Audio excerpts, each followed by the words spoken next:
draft of this best-of-3 series currently, Burmese Ghouls at match point, but the downloaders, I mean, they've been in the spot way too many times. This time, they're actually taking the blue side. It's time for them to take the initiative. I would have preferred them to stay on red, but it looks like they have a very clear idea of what they want. I'm just saying at this point, I'm not surprised if Lil Gun wins. I'm more surprised if Burmese Ghouls wins. And at this point, let me just take a bit of time to remind you guys, Burmese Ghouls need to win this one. They need a 2-0. 2-0 for an opportunity. Yeah. Not confirmed, opportunity. Yeah, 2-0 will make them have a chance to qualify to the playoff stage, and 2-1 will qualify them, or like will make them have a chance to have a tiebreaker. So they will need a lot of odds to align together just for having a tiebreaker. I wouldn't risk those odds. Now we see bans coming in through. 2 bans from each side. Wanwan, Nolan immediately taken out. We look on over to the Burmese Ghouls, Matilda, and as well as Guinevere. These are all S-tier picks so far, but I like the fact that Lil Gun are making sure that at least, you know, the top-performing heroes for the side of the Burmese Ghouls are taken out. I want to see Burmese Ghouls batting out the Faramis, because Faramis is one of 4-bit's best heroes. And considering how many times he got hit by the Iron Hulk when he was on Valentina, I would have put it past him for them to try and repeat that process once more. Thinking of the Valentina, have you saw Valentina steal anyone's ultimate and use it last game? Yes, a couple of times, except she was holding on to it and then dies with it, unfortunately. There's nothing much you can do when you get bloody hunted and get hit by the Iron Hook. It's a very minimal counterplay to that. So by seeing that the Kaja is banned by Team Lil Gun, oh, they also banned the 1-1. So which heroes that comes to mind when you see a suppression hero getting banned at the first phase of drafting? Not gonna lie, a lot of very strong frontline heroes as well. And it could be a throwaway ban. Yeah, Joy is one of them, so Joy gets banned out. And again, I am thinking of that Faramis. It is between Faramis and Bruno at this point. I think Bruno is going to be the most likely pick coming up for the side of Lil Guns. It felt like it was a little awkward to deal against the Wanwan. As a mid laner, I want to see the Faramis. I think And we will see leaders, Angela! Wait, you might be right though. This might just be mid lane Angela, similar to how Burmese Ghouls played it in Game 1. we haven't seen Angela quite effective this season, like in the M5 in the mid lane. So I wouldn't actually strongly recommend it as a mid lane, and the damage out, which actually saw almost a maniac. So yeah, I might take back my words. So Team Burmese Ghouls, they have to take the Bruno actually at this moment. Yeah, football for sure. Burmese Ghouls, and they kinda can take also the Valentina. All right. Again, I think this is the same draft, like the first pick here and the they just swap the swap places. Yeah. You cannot give Baxia and Angela at the same team. It's kind of like I say this lightly, trolling. Look, we said the exact same thing about game number 1. Very similar to how it looks like right now. It could change here. I mean, the Burmese Ghouls were successful on blue side with a similar opener, but now the Lil Guns, it's clear what they want. They want that early game. They want to fight for the early game. They're looking to out-mechanic their opponents, and like Wolf said, hey, you've got CC, have some more. Actually, Team Lil Gun, by having the Mortis, also the Orlot, I would say that they have a disgusting amount of crowd control. It's actually, it was so obvious that Team Burmese Ghouls will take the Faramis, so I believe that Team Lil Gun drove them into taking the Faramis, because not taking Faramis for all this time makes it so obvious that you want to give it to the opponent team. So again, yesterday I've seen coaches play it that way. Make the opponent teams choose what's so obvious that we can counter. So I don't know if this is what Coach Mitch wants to do or not. I gotta say, Gideon, if I was a player, I'd rather be playing Burmese Ghouls draft. No, you're losing faith in Coach Mitch here. Because right now, what I'm seeing is the fact that Burmese Ghouls want to group together. What does well into things that want to group together? We have the Final Slash, which sounds like a good idea. I'm thinking about things along the lines of, hey, maybe a little bit more lockdown and pair it up with a Beatrix maybe, you know? Get rid of the glue so that they don't have enough peel. You want to play for that early game? Fine, take that Bruno. As long as we are able to survive the lanes and get into these neutral fights, we have combinations to pair up with later down the line. And actually, there's something that doesn't make sense to me. Sorry, I kind of mixed two things together. So having the Faramis means that you will counter glue by your nature. Just second skill and glue will buff off. But Team Premier Schools might have been aiming to take that glue on the second phase of drafting, so that's why they banned it. From my before I go into this idea, I thought that Team Premier Schools are the ones who banned that glue. I was mistaken. You know what? What is one of the great things about having a Bruno? What's great? Not a lot of things that you're really afraid of in the gold lane, so they don't have to ban it out. That's true. Right? It's like, okay, what do you guys want to ban out? It's like, gold lane, you good? I'm good. Give me Bruno. I got nothing else. What do they want? Claude? Doesn't matter. You want the Ixia or anything like that?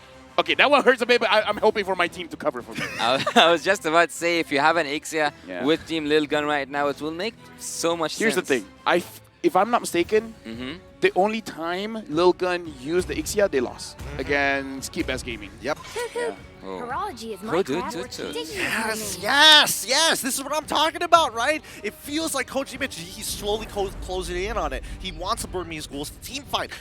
Again, Ixia is looking so good right now against a team composition that wants to get together and actually has a good laning phase against the Bruno. Oh, man! Let's go! I'm all for Burmese Ghouls, baby! Oh, no!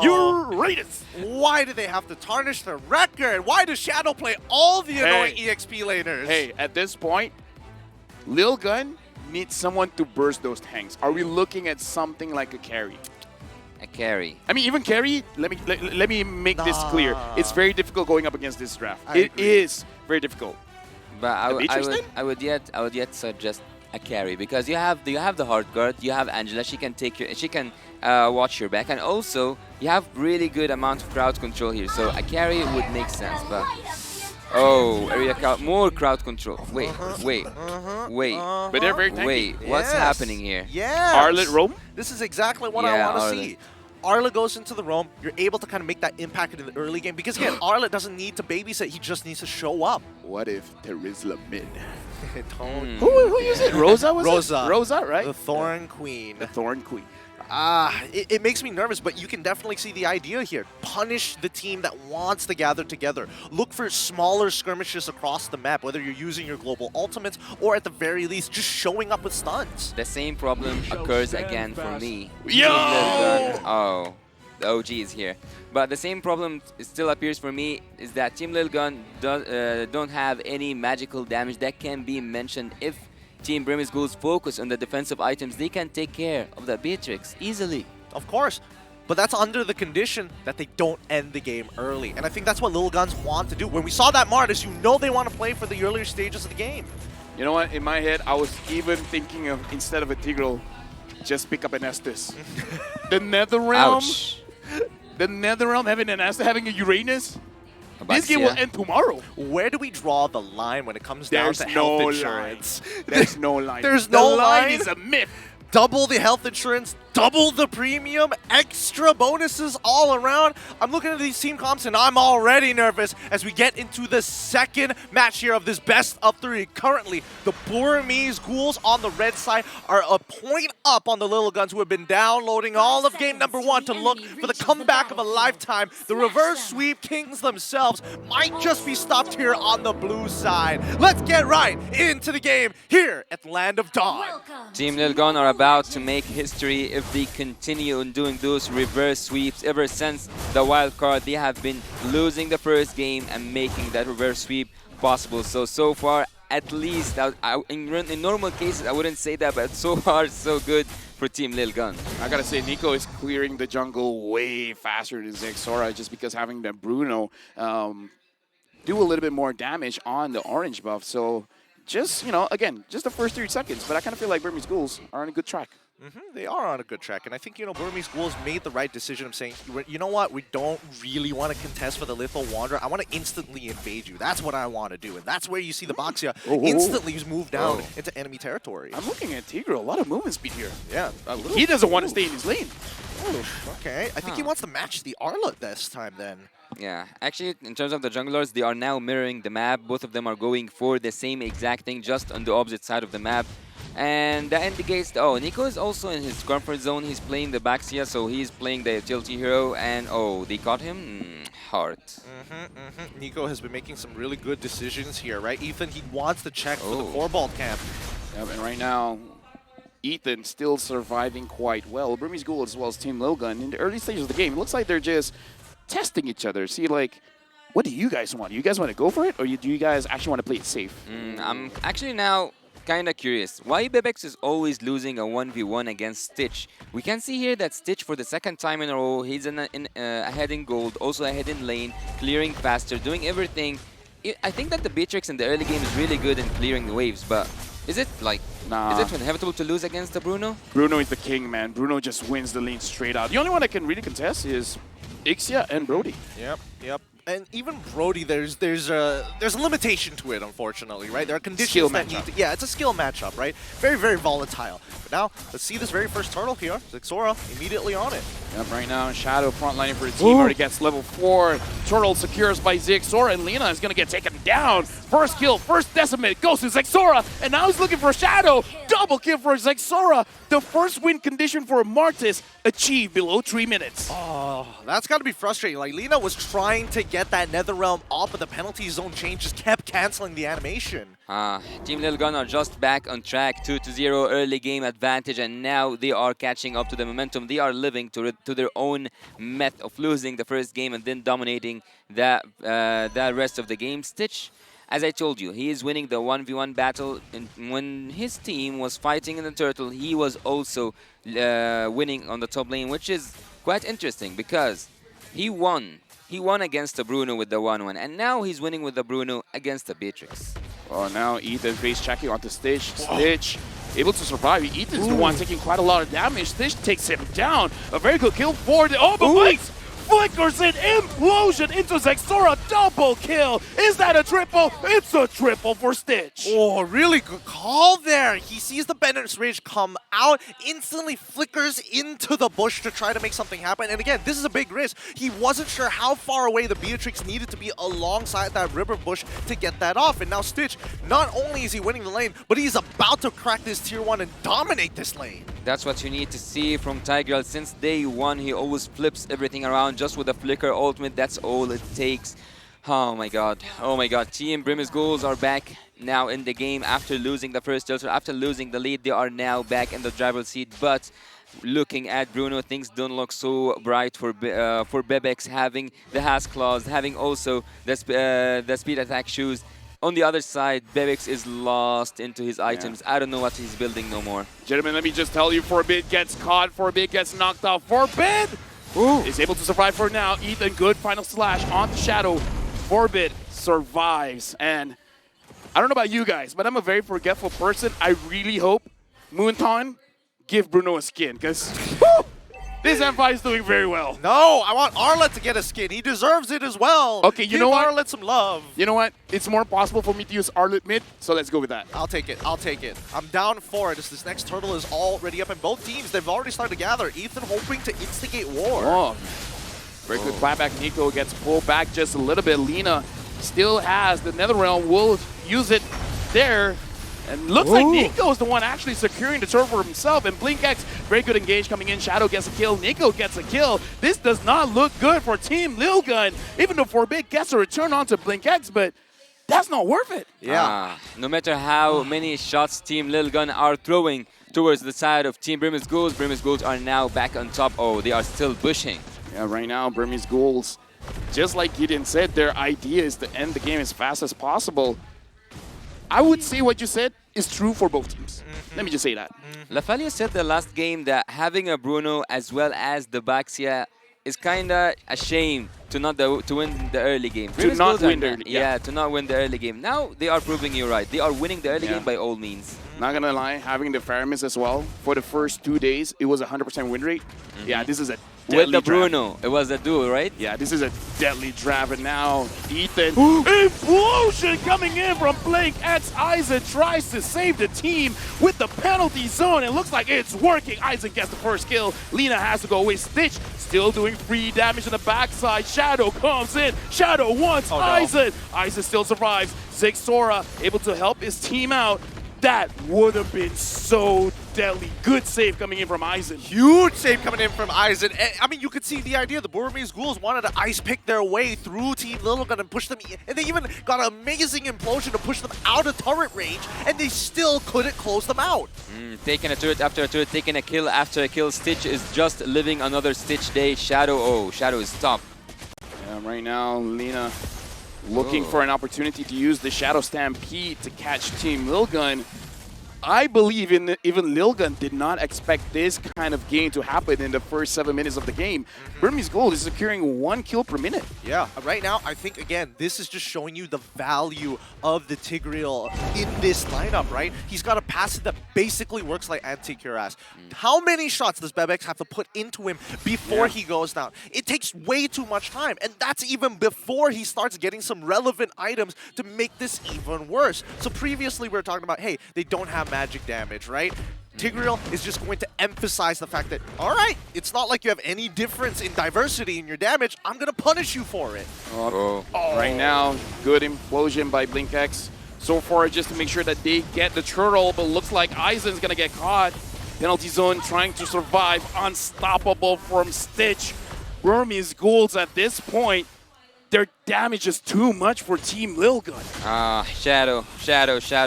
By now, his game style is revealed for me. He is not into the crowd control. Yeah, I mean, right now, Shadow gets caught. Looks like he's going to get taken down by Zixora. Nico from the backside tried to zone everyone away, and looks like the damage coming in from Lilgun is not enough. And Stitch almost takes down Zixora. Dude, I love it when junglers are so far ahead, they stand in front of your opponents, just like, who's first? Which one wants me? Come on, come on, line up for this. Because Nico, he's now getting really confident. He's starting to get borderline disrespectful. At this point, the only way he dies if the turrets help him out. It helps out Team Lilgun. Yeah, and that's not even the only problem, right? Because both Nico and Shadow can do the exact same thing. Just one item. Bebex only has one item. He cannot do anything. And on the other side, it's the same case once again. 2 items ahead for Stitch. And that's what I'm saying since the early game. Stitch is winning the lane 1v1 without any assistance from his team. And ironically enough, Forbid, even though he's the only the magical damage dealer from Team Lilgun, he is the highest damage dealt in the latest statistic. Yeah, I mean, he's the only one who can quote-unquote free hit because all of the members from the side of Burmese Ghouls make sure that Bebex is completely out of that fight. Like, you can tell from Shadow as well as their jungler, Baxia, just getting right in front of her face to make sure that it's awkward and uncomfortable to move around. I've seen a lot of Uranus players being just bullies, and Shadow is one of them. And right now, BlinkX again. Oh my God! Amazing coming in from Ethan. Ethan pulls it back to Stitch. He doesn't care. He has the damage. He goes and he flickers forward, gets a double, and now Burmese Ghouls. That was one of the chances Team Lilgun can actually win a fight, but it wasn't enough. That was an amazing final slash, but it wasn't enough. I don't know what Stitch's insurance policy is, but get me signed up for that, because right now it is just how do he plays with no fear of death, no fear of how much health insurance costs at all. He just walks in and does what he wants. I'll answer you. Having Nico, did you see him tanking that turret until the last hit from the turret? He was waiting until Stitch does his work, goes out, even if he wants to go in once again. All the HP was going to be utilized for the favor of Stitch himself, and Stitch can be called now. He is in a total different game from the Bebex. Look at him, almost 5k difference between both gold laners. It feels like right now the way that the Burmese Ghouls are playing, considering how far they are in the item section, is like, we like to call it, protect the president. But I don't think they're playing protect the president. It feels like everybody else owes Stitch money or something. And they're like, I'm sorry, sir, please put down my debt. I'll do anything for you, man. I don't know, maybe at this point, Burmese Ghouls with almost 10,000 gold lead. I don't know what Team Lilgun can do, because Bebex needs at least 3 items to fight back. And that's just to fight back, not enough to win. Are you satisfied, Mr. Stitch? Please. we're 9k ahead. Is this enough? Alien 626, please, sir. Yes, I remember Lilo and Stitch. Oh, this is so hard to watch. As their inhibitors are starting to come crashing down with the help of the Lord. They're just getting zoned out. They're getting stat checked. Yeah, at this point, Shadow also legit doesn't care. At this point, he just wants... He and Nico are fighting for the most damage received. I'm the sandbag. I'm the sandbag. No, I'm the sandbag. Excuse me, sir, I'm the sandbag. And No, then I am the sandbag. And then Blix's just like, guys, I'm the roam. For now, one inhibitor is already... Oh! He's the roam with a good implosion. Ethan tries to save his team again, but look at that engage. Zexora gets killed. Zexora gets a double. Ethan gets another kill as well, and Bebek still survives. Stitch flickers forward. He wants Ethan. Ethan is still surviving. Bebek, the snipe is good, but the damage is not enough. Stitch. I think that the wounds for today will need a lot of stitches because we can see the amount of damage. The balls are not something to mess with. Look here. He's even dealing so much damage to an XP laner. Honestly, I think that I will take that for the side of Team Little Gun. Considering how far behind they're all, people who want to win games will take these type of 50-50s. And honestly, it got very, very close. We did see a bit of a mechanical mistake coming in from Stitch, slide tackling into the wall, forcing to have to use his flicker to close the distance. If he just made it over that wall with a slide tackle initially, I think it would have been a wipeout for Team Little Gun. Going to a late game right now, I cannot neglect the fact that Team Little Gun can make a good and a solid defense. Having the Beatrix and also having good crowd control, and if Primus Ghouls come in on a certain point, and in this certain point will be exactly where Tigreal steps inside the base of Team Lil Gun, that's when Ethan, Zexora, and Aizen need to work and have that space for Bibix. And if that didn't happen, specifically, as I said, Team Lil Gun will fall down.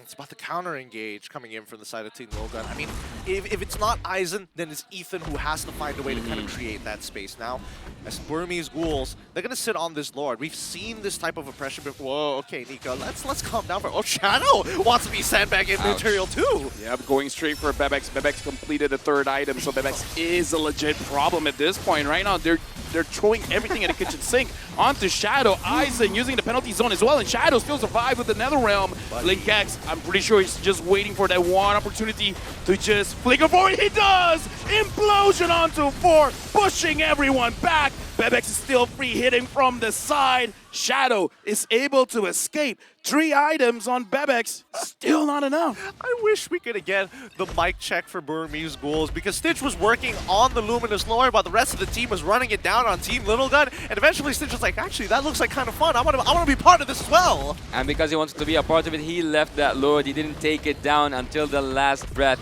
Stitch, if he was in this fight, it was a maniac. It was almost also a savage.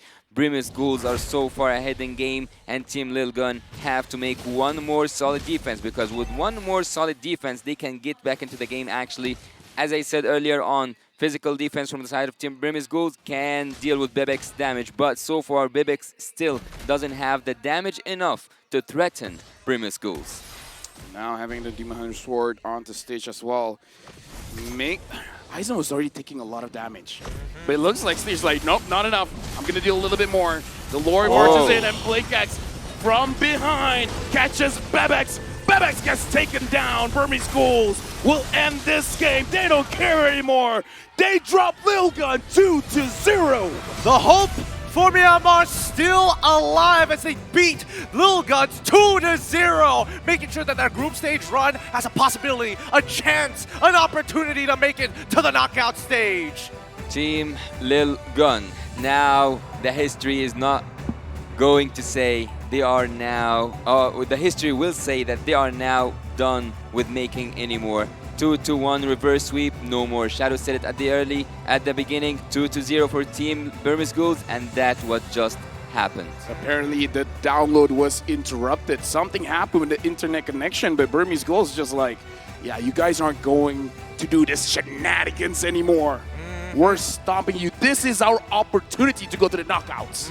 They were trying to export that file, and once Shadow's file came up, and it's like 3 petabytes, and they're like, whoa, that's so much more than we needed to download. It was a virus. It was deadly. It was deadly. Is this how you deal with Lil Gun, bringing a player that no one has ever seen before? I mean, they could shake things up and then swap back their old players all of a sudden and do it all over again. It's the first time that we're seeing Lil Gun take a loss here at the world stage. From wildcards, they've been reverse sweeping, and finally, they've actually lost a full series. Let me just say, I'm pretty sure Stitch is the MVP, but Shadow though, Shadow though. He was playing hot.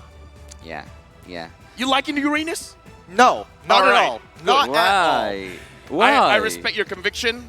You stay with your guns, and they're big guns. Well, I mean, it's subjective. It's about average. But I Average think that for the most part here, we have to give credit where credit is due. The overall team play style coming in from Burmese Ghouls and our MVP that's brought to you by the Republic of Gamers. Let's ring him up for the boy because it's so easy to tell who it's going to be. There you have it up on screen. Give it up for your boy from the Burmese Ghouls. It's going to be BlinkX. Look. You guys thought it was going to be Stitch, didn't you? Yeah. Hey. Shut up. Dude. I respect this. This is the World Championship. Yeah? You give the MVP to those that made an impact. He made such an impact again. I mean, I bet, like, when we look at these highlights here, we are seeing those big implosion moments actually making a difference. And once they kind of learn, like, okay, this is how Team Lil Gun actually approaches us after the implosion, let's adjust it a little bit. Let's adjust the timing. Actually, you haven't made just one wrong prediction here, Lafelle. You also said Shadow might be the one, and it came to a third person. BlinkX was the maestro, was the mastermind behind all of this. Every time he didn't only gather two, sometimes he also gathered four in the same moment, and by that, Team Burmese Ghouls were back on top again and again. Even since the early game, they lost the first team fight, but ever since that, they haven't lost one by having BlinkX with a flicker ultimate, with going in, trusting your front laners, and having Stitch at the back line, Stitch doing Stitch stuff at the top lane and getting all the gold possible. This was the turning point actually for Team Lil Gun. At this moment, they could have actually done something with the crowd control with the final slash coming from Ethan, but again, gold speaks and strength speaks. Team Lil Gun couldn't have actually done anything that can prevent the damage coming, the damage output coming from the Burmese Ghouls. And here we can see Stitch was just going in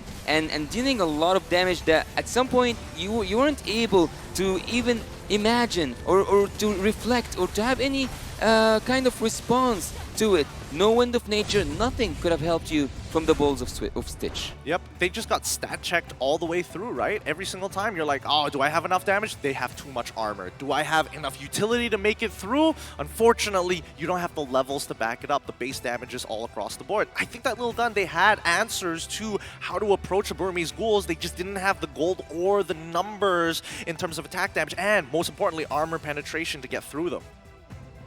All right, as we can see here, we have the statistics for the game between Burmese Ghouls and Team Lil Gun. What's interesting here is okay. We all know that some of the junglers go for, or some of the tanky heroes go for semi items, and that's something we are familiar with Arlott and also with other heroes. But seeing that Nico wasn't completing his own items, focusing on just surviving on just buying some time, having that amount of HP to just dive in, and also Shadow, his game style, his play style was quite on point because he did the same thing using the glue, and he did the same thing using the Uranus. He was zoning out the enemy, he was annoying them, he was just playing on their nerves. And more importantly, it's just a way to kind of change up. And finally, we do see the sandbag goes over to Shadow with Rich Guy and as well as the carry going over to Stitch. Stitch, now his stats are looking way better. Previously, not even breaking 700, but now 900 plus consistently in this match itself. I gotta say, looking at how Burmese Ghouls have been playing this game, Nico as well as Shadow is creating so much space. At this point, it's like Stitch playing in easy mode. Like, his struggle was just, okay, my job, laning phase. After the laning phase is done, turtle, lord, team fights, I know my team got me. I know they can create space. They have their jobs and they're doing it well. All I gotta do, auto attack. Auto attack. Just not mess up mechanically, right? That's the thing. As long as Stitch can free hit, this game is pretty free for them. But it also felt, at the very least, that the Lil Guns were a little uncomfortable against this Tigreal. Not just because of the passive, they don't have necessarily the highest amount of magical damage, but the fact is the spacing. They're not sure how far away they have to stand back when they know that Tigreal has the flicker implosion. And I think that's something that Team Lil Guns, it's going to take a bit of practice to get used to. Because again, this is pretty fresh in the meta. That instant stun, woo! Nice change, Moonton. So annoying. Actually, I do agree with you, Lafelle, about